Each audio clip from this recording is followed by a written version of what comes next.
Welcome to the Gravity Well. Here we break down heavy ideas into small buckets that you can handle. Our mission is simple. Help us work through your dilemmas in conversation and process. Together, we and our community will face your dilemmas and make the world a better place for all. In the spirit of truth, I acknowledge I'm a settler on stolen Blackfoot Treaty 7 and Métis Districts 5 and 6 territories. I take reconciliation by seeking the wisdom of elders and individuals who aim to restore water, air, land, life, or community. A healthy living relationship with the earth and each other is our guide. I am pleased to be sitting down with Karrie Lynn Sparvier. Thank you so much for joining me. So the reason why we're here together is my friend Holly Standing Ready brought us together after an incident that occurred on our show. So we had a guest that we supported over 4 episodes without appreciating that we were misrepresenting him. Definitely has credentials in terms of education around Blackfoot knowledge, but is not a member of the Blackfoot community. And we seek to hold conversations with people that we are working together with in bringing people through the crisis that we're facing. So the social, environmental, and economic crisis. And so Holly connected me with you, and I'm so glad to sit down with you. So why don't we start with a little bit of an introduction of yourself, please? So the name I go by right now is Karrie Lynn Sparvier. I am Two-Spirit trans woman, and my definition of Two-Spirit is that I actually identify as both genders inside. I had hidden my true identity as a Two-Spirit for 52 years, presenting as a male. And the last 3.5 years since I've come out and publicly acclaimed as Two-Spirit, I have walked the feminine path. So in order for me to understand that half, I don't know how long that journey will take or whether or not there will be a balance. I am hoping at some point there might be. But at this point, I have to walk the feminine side of my Journey. Well, and of my identity as well. It is quite a journey. I've learned a lot, that's for sure. As a Two-Spirit knowledge keeper, I'm from White Bear First Nation, which is in southeast Saskatchewan. I am actually Lakota Yapi, which is Lakota Sioux. We are descended from Humpapa, from down in the States. Well, our descendants actually came up from the States right after the Battle of Little Bighorn with Chief Sitting Bull. So we are descendants of that group that came up. My legal name is Gary Cassette. I am starting the process to change. I am not taking away the Gary Cassette part. I'm actually adding the Karrie Lynn portion to that name. So I've started that process.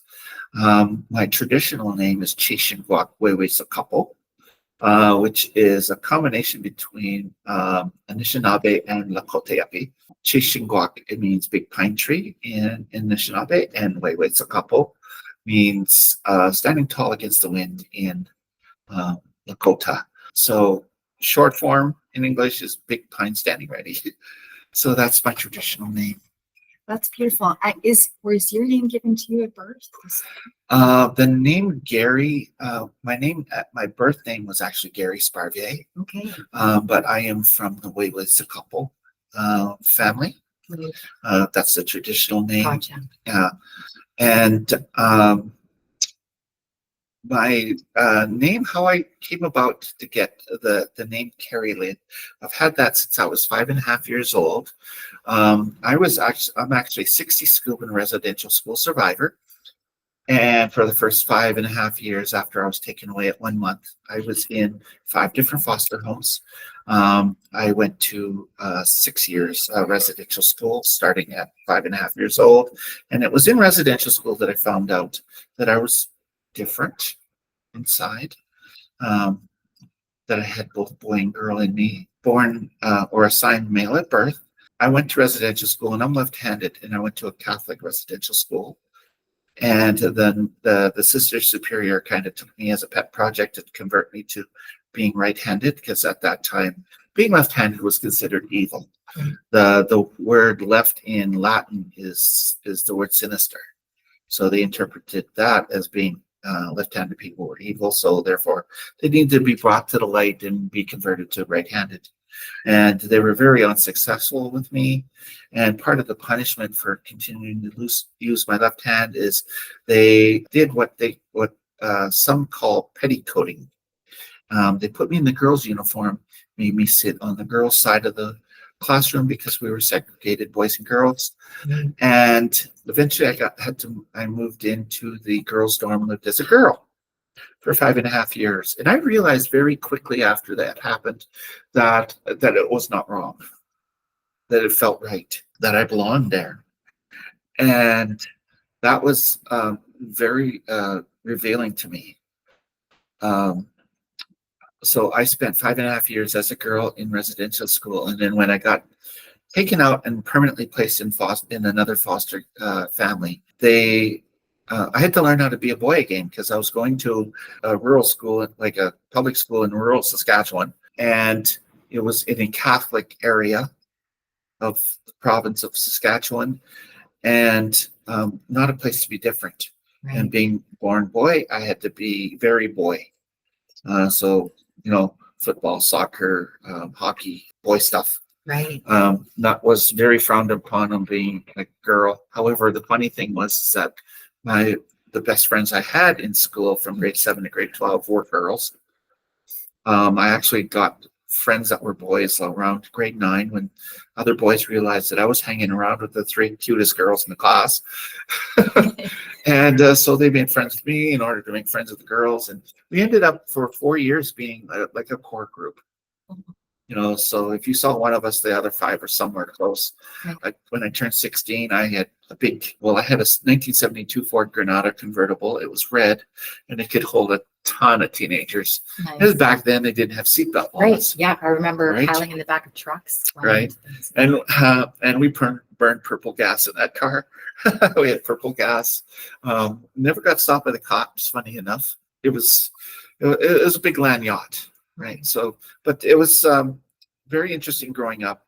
From there, I went to university for 2 years, took engineering. So I was very mathy. And engineering at the University of Saskatchewan was not, there was no girls. Yeah. You didn't see any girls. But after 2 years, I realized I didn't want to be an engineer. I kind of thought engineers were a little weird, even though I was taking it. We'd go to a bar and all we talk about was engineering. Right. Instead of chasing girls. And I was very interested in girls too. I withdrew at the end of 2 years, and I went and worked in the oil patch for 3 years. And then again, another very male, macho, very alpha male kind of work. And I did that for 2 years. And then the National Energy Program hit from Trudeau Senior, and the oil industry here in Alberta took a hit. And I got laid off. So real bucket for punishment. I went and I joined the military. And again, not an environment to be different. So continued hiding. The Karrie Lynn side, presenting very alpha male Gary. And I ended up being in for 27 years. In that time, I got married in my first 3 years. So I continued on. Met a lovely little Acadian girl from Nova Scotia. Again, very Catholic. I've been married now to her. We're still married for 38 years, but 27-year career in the Canadian Forces, in the Navy. Mm-hmm. Got to travel the world, and I ended up my last 7 years in the military was actually I got posted here to Calgary as a recruiter. I did a 3-year stint, and then I transferred over to the primary reserves as a recruiter, still in the same office, but I took over the role of Aboriginal recruiter for Western Canada. So I covered everything from Thunder Bay west, including the 3 territories. So I had a chance to, as a recruiter, to reconnect with my indigenous heritage and started going back to my traditional beliefs and everything. In the mid-90s, I had done a healing circle or a healing journey with an elder out on the West Coast. She was Haida. I worked with her at the Longhouse on the Songhees Reserve because I was suffering from PTSD from my residential school experiences. Right. And it was starting to affect my work. So I had a very good boss that decided to help me. And he said, if I could get you help, will you take it? And the smartest thing I did is say yes. And so I was working with therapists, psychologists, and with the elder 3 days a week. And that helped me. I did that steady for 2 years. And then I got posted out here to Calgary. That was right before my posting. Something happened about 3.5 years ago. And that was when they found the 215 unmarked graves at the former site of the Kamloops Residential School. And that really triggered my PTSD really, really bad. And in order to try and bring it back under control, I decided I offered at work to do a healing ceremony. And so my coworkers and we went out to where our flag was, and in front of the office, and did a circle around it. And I smudged the circle. We did a prayer circle. Each one was allowed to say a little blurb of whatever. At the end of that, I drummed the flag to half-mast, and then I sang a healing song with my drum. The staff sergeant brought in coffee and donuts to our staff room, and we were just having a little social. And somebody from across the room asked me why I was using a woman's hand drum, not a man's, and I didn't think anybody would know the difference, but there is. In the Lakota, a woman isn't allowed to use touch a drum, right? She's allowed to sing, but not touch a drum. But I am two-spirit, and therefore I am allowed to touch a drum.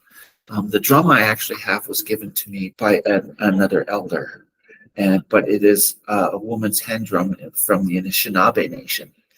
And it has sides, and it's not very deep. It's only like a couple inches deep, whereas a man's drum is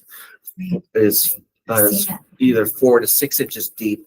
And the reason why it's called a man's drum is because it has a deeper voice, right? The deeper bass. A woman's hand drum is a little lighter bass. It's still a bass, but it's a little higher in pitch, and that therefore it talks with a woman's voice. So therefore it's a woman's hand drum. So they asked me that, and it caught me off guard. And when they asked me a second time, and everybody was silent and waiting for an answer, I decided that I can't hide anymore. It was time. And so I took that big step, and I came out and I said, it's because I am two-spirit that I use a woman's hand drum. Of course, right away I got an F slur, right, from somebody, older person in the room. And I looked at him and I said, no, I said, that's a sexual orientation. I said, that's not me. This is a gender identity. And I explained to them what two-spirit means. And I looked at him and I said, and for your comfort, just so that you know, I said, my male half is straight. It's my female half that's gay. And I said, so you have nothing to offer me. Yeah. Right. So he kind of left in embarrassment because everybody kind of laughed at him, and then came and congratulated me for coming out. Good. So I got some very good support at work. In the meantime, they also made a gender neutral washroom for me at work. So just so that you know, I work at Calgary City Police. I am not a police officer. I'm a peace officer. So I'm only doing certain things. I don't respond to like domestics or anything violent or anything like that. I don't do that. However, I do work with Calgary City Police, and as a result of me coming out and then making a gender neutral washroom in my precinct, because if you do a change in one city building, you have to do in the mall. All the precincts now have a gender neutral washroom, as well as I think City Hall and various other city buildings are now doing that as well, converting that as a result. So as far as I know, I am the first open transgender woman as a member of Calgary City Police. I believe in 2016 there was a transgender man. I don't know their name, and even if I did, I don't have the privilege of outing them. But gender neutral washrooms are now the norm, which is good. And that's a very big step forward because everybody uses gender neutral washrooms every day. Your bathroom at home is a Right. gender neutral Yes. washroom. There's no Yes. reason for They should all be for it. gender Yeah, neutral. exactly. There's in Europe, it's very common to have, just a room and then a central sink. Right. And I know a lot of I have 2 boys in high school, and most of the high schools have that set up. Yeah. Where it's just a private room for Yeah. Private little stalls that have the central. you close the services. door and it locks the door, right? Right. And it's fully enclosed. I recently had been to a couple of places this summer and one of them was convention center, and it was just long rows of little cubicles. You go in, you go to do your business, and then you come up and you use common sense. Right. And I think that's wonderful Yeah. because that makes sense. It does. It just makes sense. practical sense. I think of a show, and this is a diversion, but Ally Well- McBeal had this back in the and 90s. and how this came about at my precinct was that 5 months in, one of the staff sergeant asked, says, "I'm just out of curiosity, what washroom are you using?" And I said, "Well, I'm not using a washroom here." And he goes, "Why not?" And I said, "Well, out of respect for the women, I'm not using the women's washroom, right? Because Right. I said, I know the girls in my office would be okay with it because they support me. I said, but they're not the only women in the building." Right. And I said, so out of the respect for them, I'm not. And I said, I'm not using the men's washroom. I said, because lipstick and Doesn't go over female well. attributes don't go well when you walk by the urinals and you give people stage fright. Right. And I said, so I'm not using the men's washroom either. So I'm actually going across the road to Tim Hortons or the McDonald's and use the women's washroom over there. So because they don't know me over there. And he says, that's not right. He says, No. you need a facility. So they converted one of the single stall men's washrooms in the building to a gender neutral washroom.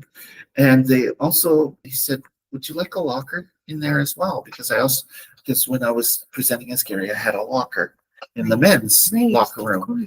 And so they put a locker in there as well. So I have a private room to change to go to the gym. Yeah, Right, I'm so glad that they've accommodated that. Your journey has been a remarkable one. I don't want to step over what you've shared here. Yeah. I think and it sort of fits in with why we came to this conversation too. Cultural appropriation is a word that comes to mind for me from so cultural appropriation. There's a few different aspects of it, right? One of it is the one that we saw most commonly is costumes.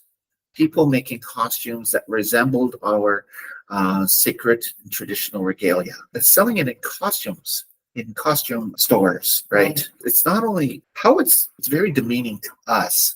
And it not only is it demeaning, but it also perpetuates stereotypes, like bad stereotypes. And one of the biggest bad stereotypes is the Hollywood movies of, the early 20s, 30s, 40s westerns, that all natives were savages, and they were all on the war path, and they were all out to kill white people, and and they attacked every wagon train there ever was, or whatever.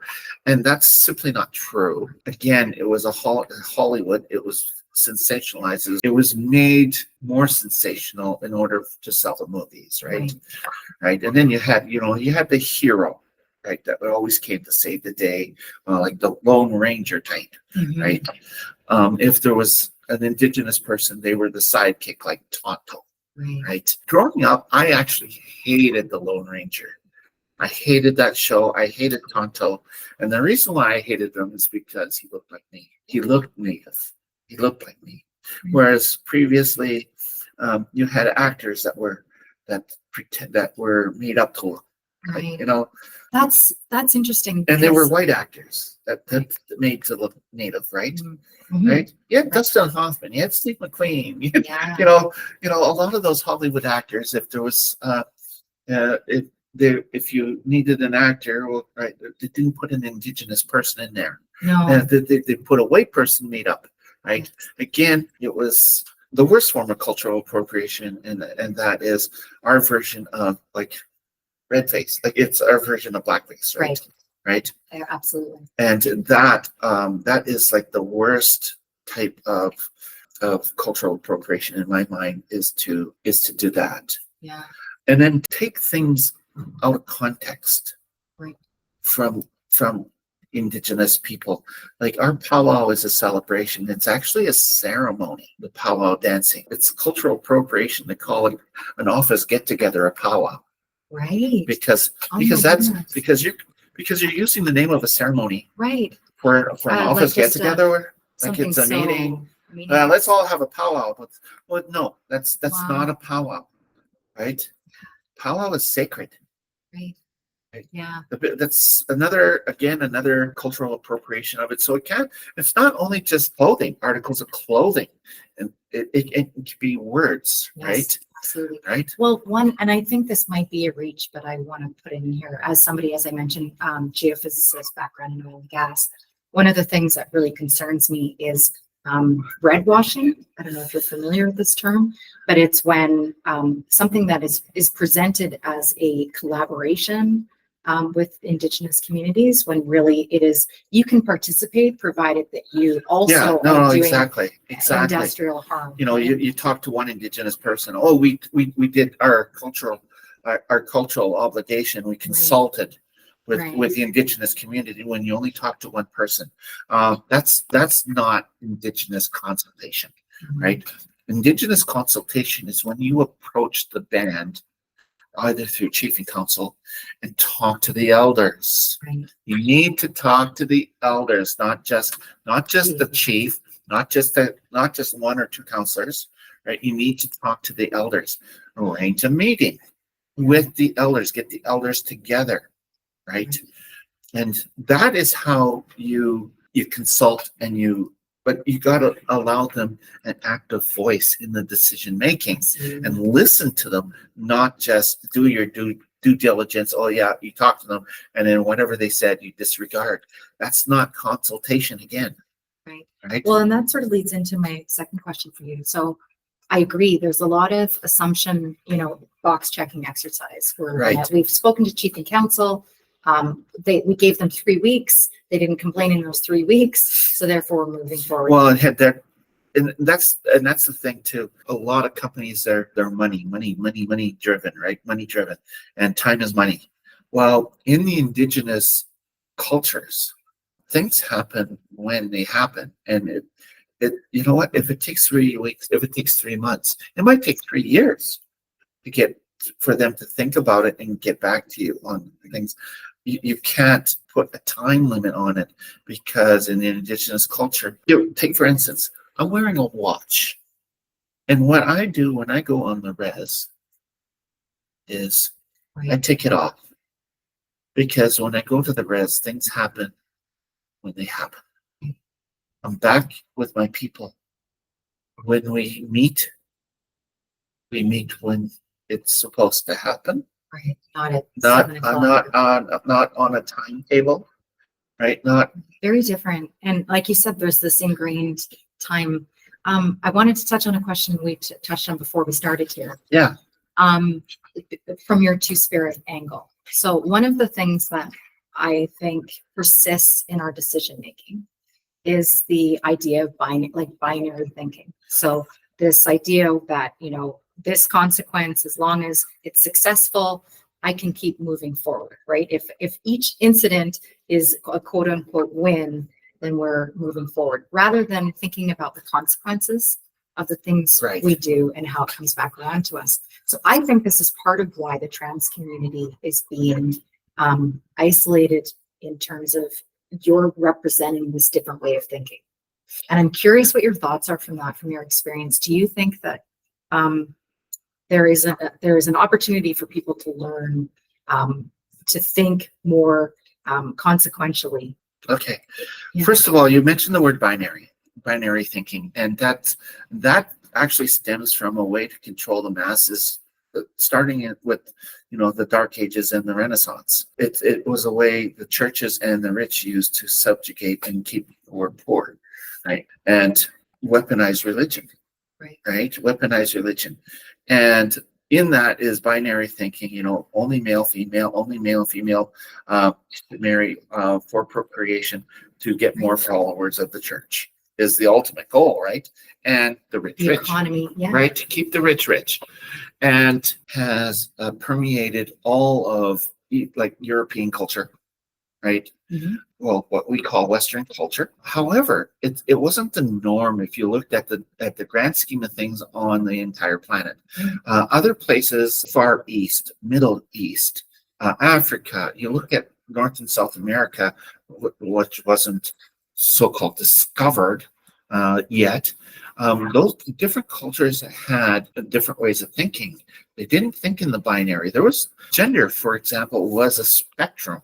Right. Everywhere else in the world but Europe, because they had the church's influence to use that binary thinking in brainwashing the masses and keeping them. And I like to think that the Catholic Church was the original gatekeeper. They were the ones that brought in, if you don't listen to us, if you don't be good, if you don't give us all your crop and everything, and you don't listen to the clergy, you're not going to get to heaven, right? If you do any act that is not approved by the church, you're not going to get to heaven, right? You have to go through us to get to heaven, right? So that's gatekeeping in its finest form, right? So, and that's what the church has pushed, right? Everywhere else there was different genders. Yeah, well, even in Greek mythology, right? Like we've learned about this as well, and hermaphroditism was revered. Well, Julius Caesar was known to be the man's woman and the woman's man. Right. So much female, like they dressed as women when they performed, and yeah. But he was you would probably consider him bisexual. Julius Caesar. Right. I didn't know that. But that's cool. Right. The Romans, well, I mean, look at Caligula, took sexual deviation to the extreme. Right. But the gist of it is that the Christian churches that weaponized religion and had really pushed binaryism in order to control the masses. Right. And they use that, and you start off at a very early age to accept that, and that's the norm, and that's what's expected, and you try to fit in that when you're raised in that environment, even if you are different and you're different, right? But if you read the Bible, God loves all His children. God made them the way they were supposed to be. Right? God doesn't make mistakes, and if I'm a mistake, then God's flawed. Right. Yeah. Well, this is just it. It's and actually, like, from, again, I always like to bring it back to scientific perspective. But even the scientific perspective, you want to get into the genetics, right? There's not just XY. There's XXY. Yeah. There's XXXX. There's XXYY, right? And there's a combination of all the X's and Y's. And how do they determine gender? You're trying to fit them into two boxes when they don't fit. No, you're trying to put round pegs in a square hole, right? For a lot of people, there's intersex. Right. There is men born with women's brains, which is what I was. Right. Right. Yeah. Right. Well, this is just it. It's a spectrum, and like another example of this hierarchical decision making, like you're describing, is in the medical system, mostly tested on male. Most things, right? Exactly. And then we only see when we're treating people, we're not necessarily treating them properly because we didn't look at the spectrum when we made these medical decisions. That's right. For example, this potential trans policy that our provincial government is pushing, which is to not allow children to be to have proper hormone balances as their gender can be fluid. And the trouble with this is that it's not only going to affect trans kids, it's also going to affect straight kids, cis kids. Oh, wow. And that's what a lot of people don't realize. What about that child, that girl or that boy that starts puberty at 6, 7, or 8? Right? They're different. You got to think with a 6, 7, or 8-year-old mind. They're different. They're going to be ostracized. They're going to be picked on. They're going to be bullied, right? Because they're different. On the other side of the spectrum, there's the 15, 16, 17-year-old that hasn't gone through puberty yet or started yet in the locker room. They like they got no hair. They still got a juvenile body in a room full of young adults. Right? They get picked on. Right. Right? Yeah. Like, yeah, that's so true. And the thing is that also can lead to suicide. Yes. Right? Like bullying. I like to say, bring a little bit of pride in here. Pride isn't about making your kids different. It's not about making them gay or trans or anything. Pride is about stopping queer kids from becoming dead kids. That's what pride is actually about. Absolutely. Right? And this legislation, again, not allowing any kind of gender affirming care for kids. You're affecting cis kids too, not just. In fact, there's going to be a higher percentage of cis kids affected by this than trans kids. Right, just by the numbers. Just by the numbers. Yeah. Right? That's absolutely such an like, excellent. What's the percentage of people that are trans versus the percentage of people that are cis but yet are early bloomers or late bloomers? Right. Right? Yeah. You would rather want to be with the rest of your peers, be in puberty at 10, 11, and 12, 13. Right? Not at 6, 7, 8, or at 15, 16, 17. Absolutely. Right? Yeah. No, I fully get that. Yeah. It's, as a parent, it's a concerning thing that your child is developing at the same rate as other kids, right? Throughout. So yes, I mean, the more that we allow this to be the abnormal to be, considered normal, the better we are, right? Well, look at my class going through school. I had 12 in my class, right? Out of that 12, there were 2, a boy and a girl, that started puberty really early, and there were 2 that were very late. Boy and a girl, coincidentally, in that small group. Yeah. All right. That's so true. That's 2 out of 12. Yeah. Yeah. Right? That's such an excellent point. Right. So it's not. And how many of them were trans? Well, there was me. Right. Well, yes. Me out of the 12. Right. So 1 out of 12 in my small group was trans. Nobody knew, but 4 out of the 12 were affected. Right. By early or late. Yeah. And so you got to look at gender affirming care also affecting those. Right. So 5 out of 12, that's pretty close to 50%.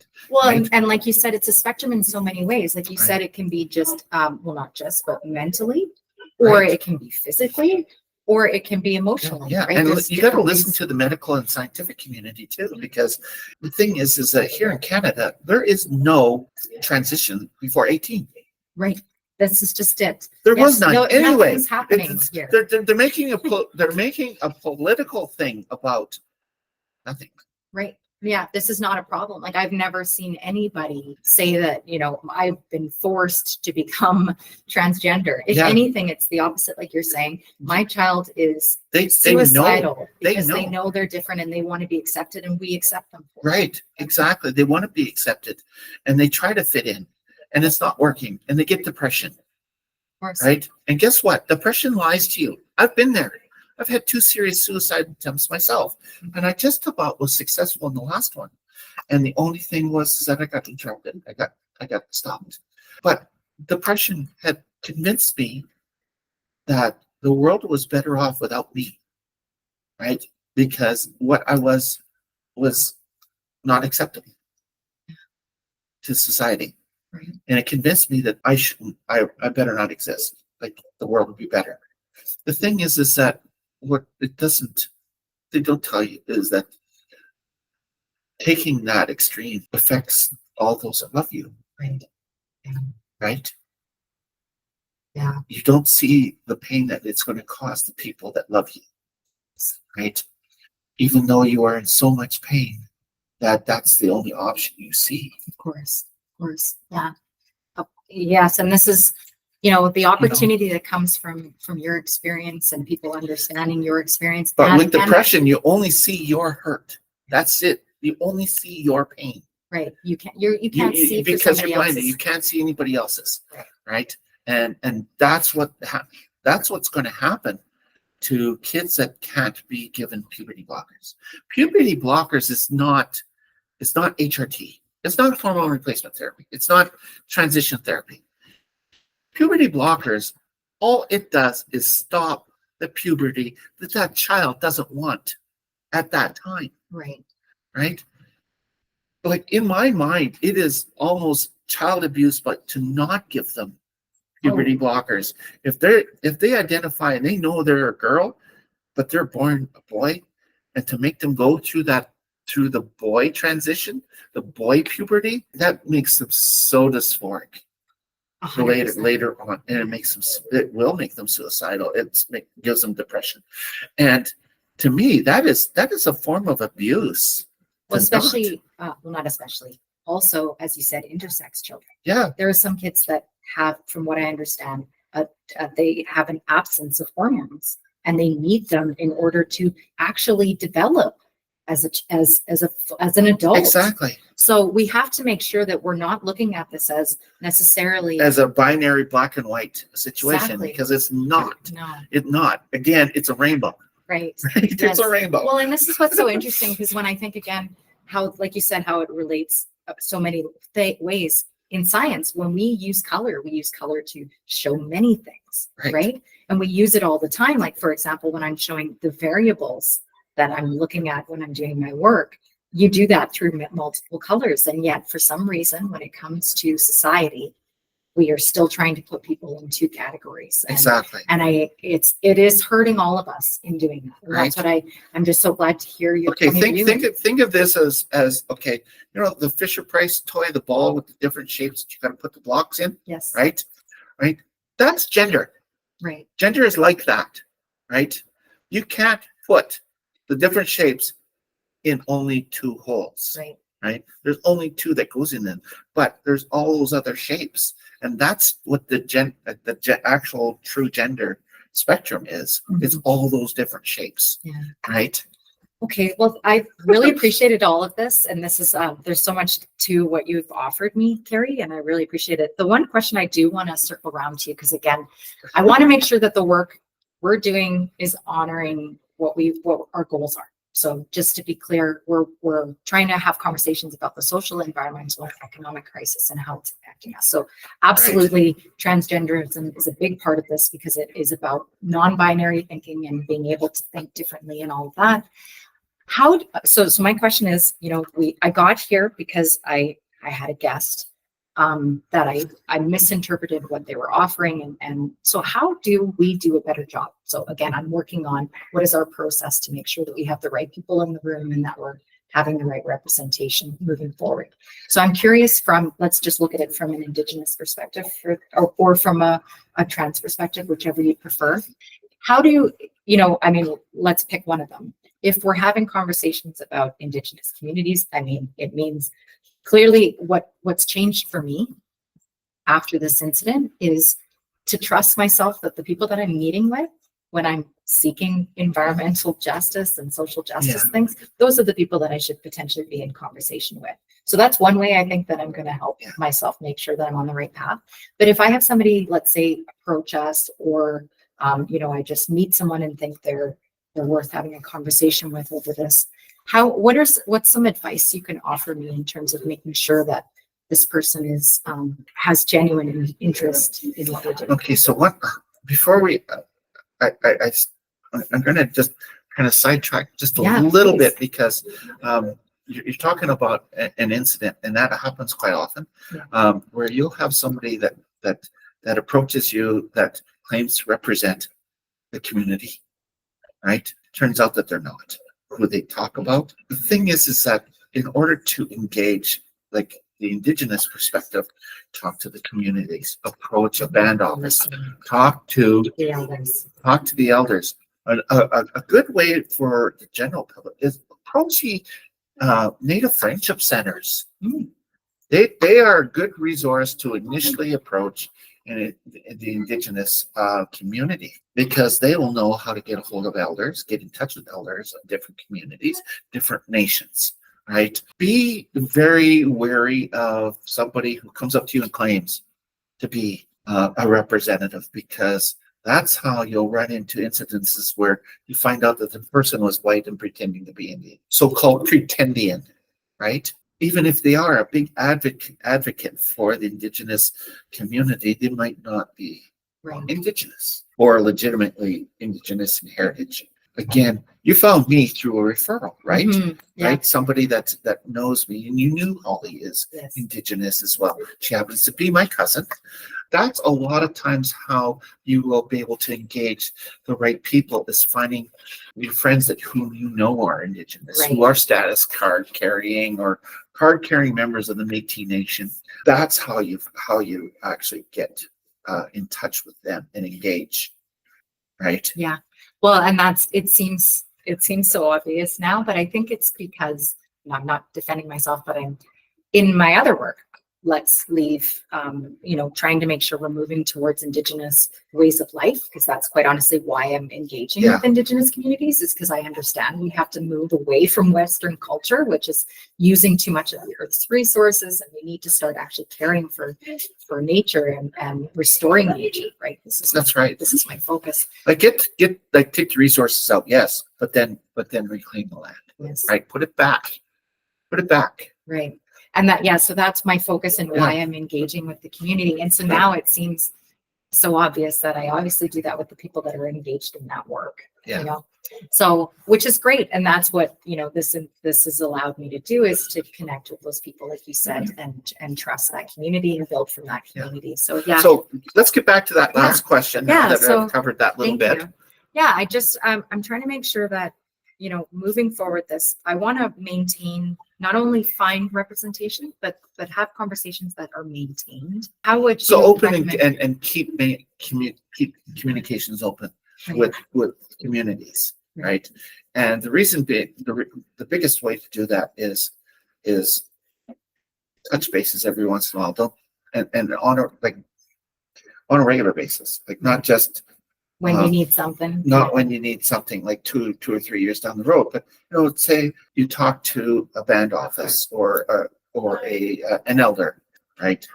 And a couple weeks later, just shoot a quick text. How are you doing? Like it's something as simple as that. Right. Yeah. Keeping the communications open, right? Yeah. And checking in. Is there anything you'd like us to do? Right. That is also important. Quick pro quo. Give and take. Kind of give and take, right? Because you ask stuff of the community, but then what can we do for you? Like, right. A Well, lot of times an expectation of reciprocity is so important. You got to remember that you're talking to a people that we operate on treaty. We didn't just do treaties with the crown, with white European colonists, but we also did treaties with each other, right, between each nations.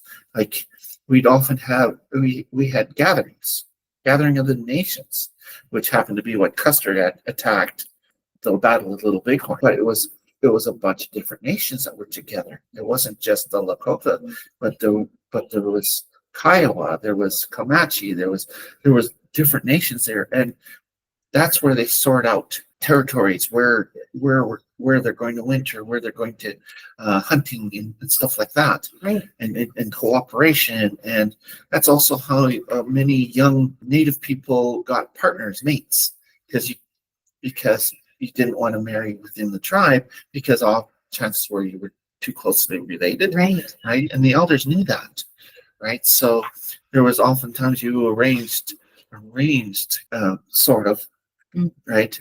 And then they would retaliate and steal a couple of the horses that were actually out to be stolen, right? But yeah, so I mean, there was always a give and take. Indigenous culture is about balance, right? Balance of power, balance of spirituality, balance. Everything's in balance, right? And that's what we're looking at. You got to balance the harvest of resources with maintaining the environment, right? Which up until this point, big corporations have had very, very poor track, very poor. right? Yeah. Look at all the abandoned oil wells, Yes, thank you. right? It's a $260 billion problem and opportunity, really, Right. is how I look at it. It's our economy going forward. To me, and that's what's going to bring us together. And that's why I'm doing this Yeah, conversation. no, exactly. You didn't balance the harvesting of the resource Mhm. with the maintaining the environment, or maintaining, or even thinking about like the cleanup afterwards, right? Yes. You didn't balance that. No, no. Didn't have the It's been time and pushing it place. off. And again, Pushing that's it that off, binary thinking. right? If we keep winning, if we keep growing, eventually we'll be able to do this. Wells were sold between companies. Wells were sloughed off between companies. Oh, this company went bankrupt. All their oil wells are just abandoned. And it's like, no, so nobody's responsible for it. Well, I'm sorry, but the whole industry is, 100%. right? I'm Also sorry, an but association. all of the companies are held accountable for every single oil well. It's not just the ones that own the well, it's the entire community of companies. Right. That's right. The Orphan Well, that's precisely how they Right. designed the Orphan Well Association, was whoever is here is responsible. Period. It's not just the one that the defunct company That's that right. that owned it, Yes. right? Is there anything that you want to touch off before? Like, you're welcome to bring up anything that you'd love to share with people, either about your journey or about, like I said, I don't want to step over what you went through, No. being a 60s scoop kid, and also hearing, I didn't appreciate that they would do things like dress people in another gender to punish them, in a sense. Like, it's remarkable to me what But you've gone through in your they're ability talking to- about our like the government policies. They're talking about trans people going into our trans schools and making kids trans. No, guess what? The nun did that to me. Right. That was a white person, right, that put me in a dress, not another trans person. Right. Don't tell me that it was trans people. Trans people aren't doing that. Trans people, we just want to exist. And I'm going to tell you, there is not a single place that is more full of love and acceptance than when you walk into a room full of trans people, or even rainbow people, right? Like, I joined a couple of different organizations, one of them being Rainbow Elders. And you walk in there and you instantly feel safe because you're in a room of queer, LGBTQIA2S plus people, all the letters of the rainbow. And there is nothing but love for each other in there. Right. And if there was that kind of love for a fellow man everywhere else in society, there wouldn't be war. There wouldn't be conflict. I fully get it. I went to my first Pride Festival 2 years ago or 3 years ago now, and I remember leaving there thinking that everybody's just so loving and supportive. What a wonderful community. We're not trying to spread the hate. We're not the ones being hateful, because all we want to do is love everyone for who they are. A beautiful Right. message. We want to exist. We want to just be us. Be allowed the right to just be us. Bringing in policies like anti-trans policies, anti-gay or lesbian or whatever, right? Those, to me, are anti-human rights. I cannot wrap my head around how you can use legislation to override human rights, or even their Bill of Human Rights. Like, how can you do that? How can you use the withstanding clause as what UCP wants to is threatening to use, right? The non-withstanding clause. How can you do that to override the Bill of Human Rights? Yeah. How can you use it? I can't. I literally can't think how that is even possible. Yeah, it's a great question. I think this is definitely in the discussion point for, and I'm going to make sure to follow up on that. Thank you for that. Right? Yeah. So thank you so much, Karrie. Somebody asked me, how did you choose? Or why did you choose to be trans? I didn't choose. Like, why would I choose to risk losing everybody that I loved in my in my life. Right. All my family, all my friends. Why would I risk that? Why would I risk that the hatred, like coming out and being the target of transphobia and homophobia and everything? Why would I risk becoming the target of my own government Right. that would rather see me cease to exist? Why would I do that? Of course. Yeah. Right? I didn't choose. I didn't have a choice. If I had had a choice, I would have wanted to be part of general society. I would have wanted to be considered normal. I would have wanted to be hetero, whatever gender I was assigned. I was assigned male at birth. I would have wanted to be like male in my thinking and in being. I would have chosen that if I had the choice, but I didn't. I don't have the choice.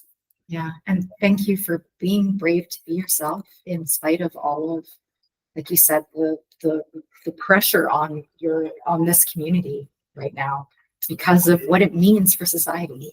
I think it's a really big opportunity for us here to really come together in our human rights and our human care for each other as humans, period, and come through this a better people, a more aligned people. And the reason why I've seen this in other jurisdictions, and the reason why they're using this issue and making it such a big issue is they're using it as a smokescreen so that they don't have to address the other really important issues like housing, our economy, right? Again, reclamation of those abandoned orphan wells. That's right. Like big issues. Yes. They're using the trans issue as a smokescreen, as a distraction, and people have got to realize that. Yes. And it's only a very small minority of one political party that has got the power, right, to drive the conversation, right? Yeah.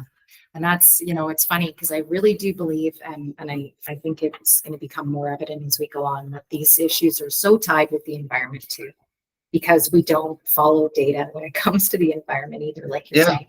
So this is all, let's just let people be people.